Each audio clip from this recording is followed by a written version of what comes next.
Yes, you should get married. Well, wait, I mean, there's more to it than that. But first, we've got to start with our mission. With firm faith, I believe and profess everything that the Catholic Church teaches. But for many reasons, the fullness of that message hasn't been getting out lately. What if we, together, set out to learn the faith, to live the faith, and to share this faith, like missionaries of old? What would the world look like in 100 years? Yes, you should absolutely get married. God's first command to us was to be fruitful and to multiply. Well, yes, there's a little more to it. I guess it's not that simple, but it's certainly nowhere near as complicated as we tend to make it. Welcome, I'm Brad Schepisi. There's a lot of things about life that I wish I would have known 20 years ago. So here, I'm sharing all my years of wisdom with you. First thing, romantic comedies are awful. Don't ever watch them. I know, sometimes you have to watch them because your wife makes you watch them. But here's a power tip for all you guys out there. Here at the Schepisi home, I went into the parental controls and I blocked all the romantic comedies. Whenever she tries to click on one, it won't work. I just tell her that movie's probably not included in our subscription. Oh, don't worry, she won't find out. She doesn't watch my videos. She watches Father Mike. And none of you better tell her either. I haven't forgotten about that candle. Look, there's no sense in wasting your time watching those things anyways. Once you've seen one, you've seen them all. Boy meets girl, and due to some ironic circumstance or some silly misunderstanding, they get angry at each other and they refuse to talk to each other. You spend the next 2 hours of your life just hoping, beyond all hope, that this little misunderstanding will be cleared up and they'll see that they were made for each other and kiss. No one is quite sure why they're not talking. You ask, why? Why don't you just call her and talk? She wanted to talk to me, she'd call me. Well, did it ever occur to you that maybe she does want to talk to you, but maybe she is thinking the same dumb thing that you're thinking? So both of you are waiting for a call that's never going to come. Don't do that. That's dumb. I'm speaking from experience. Call her today. You see, when you watch these romantic comedies, you may inadvertently, perhaps unconsciously, begin acting out the scripts in real life. But is that really something that you want to do? Do you really want your life being written by Hollywood screenwriters? You've seen how these movies play out. Each of them, somberly, try to move on with their lives. But life is never the same. And the sun doesn't seem to shine, and the sky is not blue, and neither of them ever smile anymore. All their friends can see it. Why can't they see it? They belong together, just like Bobby and Pam. Until, at last, the climactic scene, they each finally realize the truth.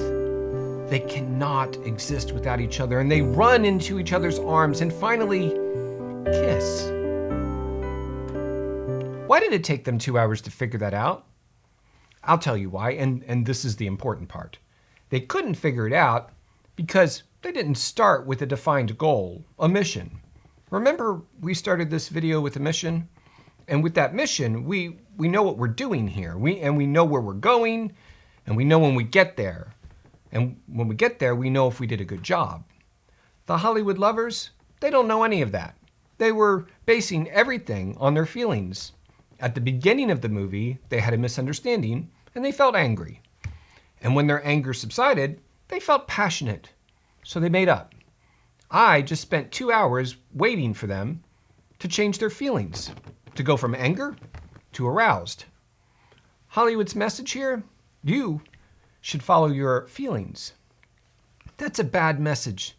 Don't follow your feelings. Follow your mission and properly guide your feelings according to what is true and good. That's worth repeating. Your feelings are not inherently good. They're good when they're focused on something good. Have you ever gone on vacation to Miami? I'm from South Florida. I love going home. And when you're driving down the turnpike on your way to Miami, there's all these billboards for Ron John's surf shop. Now, I'm sure Ron John's is a great shop, but It's not in Miami. It's 200 miles away in Cocoa Beach. So if you feel like visiting Ron John's and you follow those feelings and you get off the turnpike, you may never, ever get to Miami. You won't ever fulfill your mission. And you really, really should go to Miami. Perhaps you have never stopped to consider, what is your mission? That's an important consideration. That's going to determine the answer to this question, should you get married? Should you get married because, like the Hollywood lovers, your passions are out of control? No, that would be bad. As a matter of fact, we've seen an entire society brainwashed by Hollywood to do that very thing. So is there any surprise that the institution of marriage has been so devastated in the last couple of generations? Ironically, at the very same time as belief in the true presence of Jesus Christ in the Holy Eucharist has been devastated. Your mission, everyone's mission, is not to satiate every passion. You are not an animal that has no control over its feelings. Your mission is to get to heaven, and Christ is the only way any of us will ever get to heaven. Through the sacrament of marriage, Christ gives us the grace to come to know him by dying to our selfish pride, by giving ourselves completely to another, like Christ gave his life for the church. Marriage is substantially, through sacramental grace, an image of Christ's gift of grace to the church.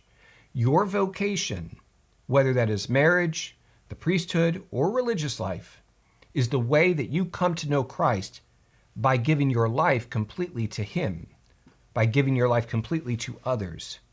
Should you get married? Well, are you willing to give your life for your spouse?